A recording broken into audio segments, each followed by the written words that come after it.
When I think of dogmen, two things spring to mind. First is my friend and dogman expert, Ryan Tremblay. You can catch up on his thoughts and feelings on the excellent Venomous Fringe podcast, linked in the description. The second is that it is an American phenomena. This is wrong, as dog-like humanoids have been seen globally, although in some cases they have been given different names. In this video, I will take a look at the reports of an upright walking wolf in Scotland and see if we can find some more answers. Let's take a look. Welcome to IF, videos on history, mystery and the strange. Hit that subscribe button and ring the bell so you never miss a video again. First up, let's take a look at the history of wolves in Scotland. Records show that the final Scottish wolf was killed by Sir Ewan Cameron. He earned this unfortunate honour when he killed the animal in 1680 at Killiecrankie, Perthshire. Ever since that day, there have been reports of surviving wolves in the wilds of Scotland.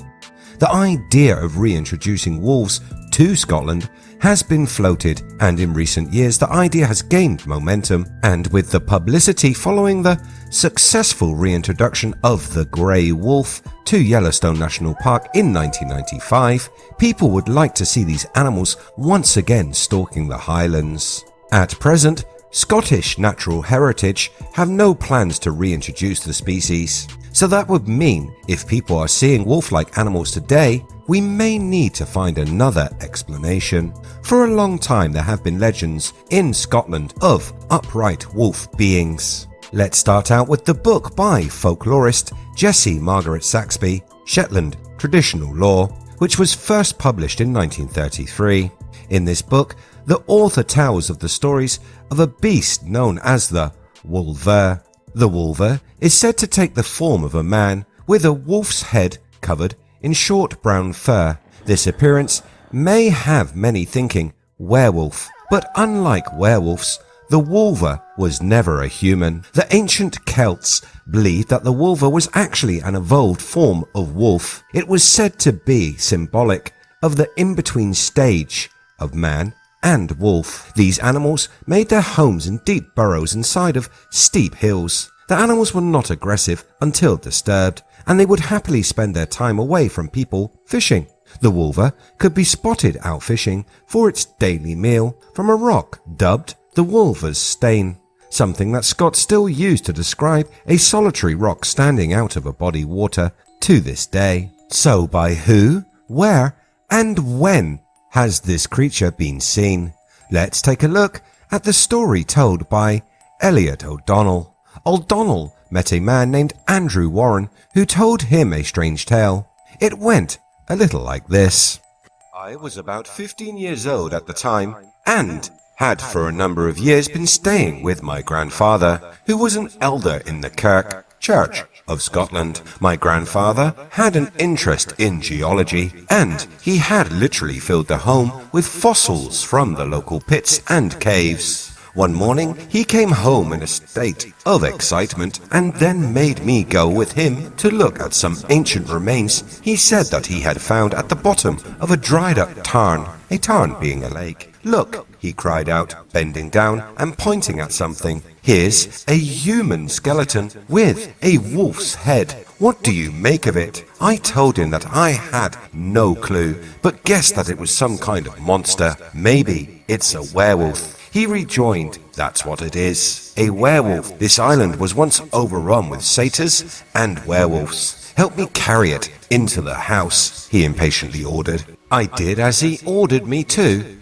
and we placed the bones on a table in the back kitchen. That evening, I was left completely alone in my grandfather's house, my grandfather and others having to go to church. To pass the time, I began reading to myself, and then I heard a noise coming from the back area of the property. I ventured out into the kitchen, but there was no one about. I began convincing myself that the noise was something ordinary, like a mouse or birds, and I sat on the table next to the remains of the werewolf and waited, wondering if the noises would start again. I sat waiting in a listless sort of way, my back bent, my elbows on my knees, looking at the floor and thinking of nothing in particular, when there came a loud knocking, a rat-a-tat-tat of bare knuckles on the window pane. I snapped my head around in the direction of which the noise had come. It was then that I encountered, to my alarm, a dark, hairy face looking through the glass and straight at me. I struggled to understand what I was looking at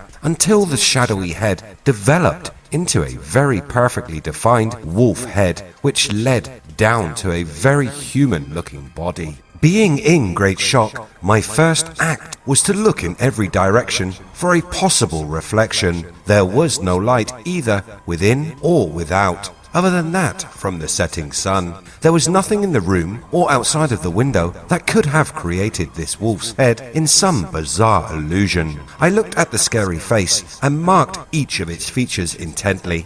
It was unmistakably a wolf's face, the jaws slightly distended, the lips wreathed in a savage snarl, the look of a growling hound. The teeth were sharp conicals and white. It had eyes that almost glowed a light green and very pointed canine ears. The expression of the face was one of rage and aggression, and to my horror, it was gazing straight back at me.